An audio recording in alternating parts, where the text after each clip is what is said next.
भगवते वासुदेवाय। साधकों, हम श्रीमद् भगवद गीता के 12वें अध्याय का श्रवण कर रहे हैं और श्लोक संख्या 14 तक हम सुन चुके हैं। आज हम इस वीडियो में श्लोक संख्या 15 को सुनेंगे। और देखिए, श्लोक संख्या 14 में भगवान क्या कह रहे थे कि जो योगी व्यक्ति है, संतुष्ट है, जिसने अपनी इंद्रियों को वश में कर लिया है, दृढ़ निश्चय वाला है और जो भी कोई कार्य करता है वो मुझे अर्पित करता है, ऐसा व्यक्ति मुझे बहुत प्रिय लगता है। तो आइए देखते हैं श्लोक संख्या अब 15 में क्या कह रहे हैं। यस्मा नो द्विजते लोको लोकानो द्विजते च यह हर्षामर्ष भयोद वेगैर्मुक्तो यह सच में प्रिय है। अब यहाँ देखो भगवान क्या कह रहे हैं। कह रहे जो किसी को कष्ट नहीं पहुँचाता और किसी के द्वारा विचलित भी नहीं होता, दुखी भी नहीं होता है, सुख में, दुख में, भय में, चिंता में बिल्कुल एक जैसा रहता है, समावस्था में रहता है, न दुख में दुखी होता है न सुख में सुखी होता है, ऐसा व्यक्ति मुझे बहुत प्रिय है। ऐसा व्यक्ति मुझे बहुत प्रिय है।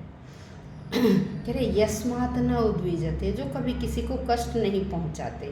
फिर लोकान न उद्विजते च यह, और न ही किसी के द्वारा वह दुखी किए जाते या विचलित होते हैं। हर्षामर्ष भयोद वेगर मुक्तो, कह रहे हर्ष, सुख और दुख में, फिर भय उद्वेग मुक्तो, भय और चिंता में जो मुक्त रहते हैं, समभाव रहते हैं, किसी प्रकार का उनके ऊपर असर नहीं होता। सच में प्रिय, ऐसे वह व्यक्ति मुझे बहुत प्रिय हैं।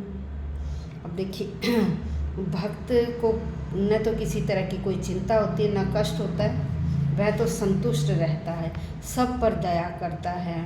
और दूसरे व्यक्ति यदि उसे चिंता और भय में डालना चाहते हैं तो उसके ऊपर किसी प्रकार का असर नहीं होता, वह दुखी नहीं होता।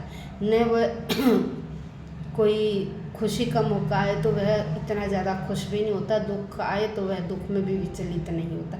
दोनों में, सुख में और दुख में, दोनों में समभाव रहता है।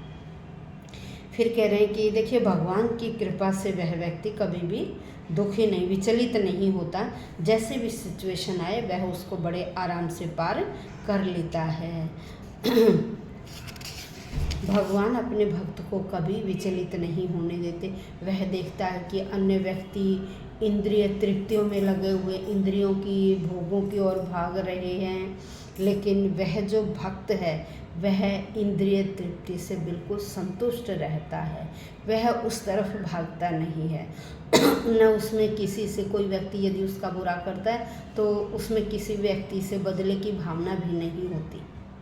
वो सोचता जो हुआ वो ठीक हुआ, भगवान ही कर रहे हैं, वही सब सही करेंगे, इसलिए मुझे किसी व्यक्ति को दोष नहीं देना। और वह इस प्रकार से हर कार्य में सफल होता। क्यों? क्योंकि वह जो भी कुछ कर रहा है वह भगवान को अर्पित कर रहा है। जैसी भी सिचुएशन भगवान उसके ऊपर लाते, चाहे दुख है, सुख है, वो सब ये सोचकर कि भगवान के द्वारा दिया हुआ है और भगवान ही इसे सही करेंगे, और वह अपने ऊपर उन्हें नहीं लेता है, किसी भी प्रकार से वो दुखी नहीं होता है। सुख में भी विचलित नहीं होता और न ही दुख में विचलित होता है। दोनों अवस्थाओं को समान समझता हुआ जो उसे जन्म मिला है वह अपने कर्तव्य का पूरा पालन करता है, किसी का अहित नहीं करता, न मन से, न वचन से, न कर्म से, और इस प्रकार से अपना कार्य करता हुआ वह उस भगवान के धाम को प्राप्त करता और भगवत प्राप्ति में लगा रहता है। उसे भगवान के सिवाय कुछ नहीं दिखाई देता। हर काम में उसे, हर प्राणी में, हर जीव जंतु में, हर पेड़ पौधे में उसे चारों तरफ भगवान ही भगवान दिखाई देते हैं। तो ऐसा श्री कृष्ण कह रहे हैं, जो इस प्रकार का व्यक्ति है वो मुझे बहुत प्रिय लगता है। तो वीडियो पूरी सुनिए और लाइक शेयर कीजिए, अपने बड़े बूढ़ों को भी सुनाइए और बच्चों को भी, ताकि उन्हें पता चल सके कि हमारे इन धर्म ग्रंथों में क्या क्या है। धन्यवाद।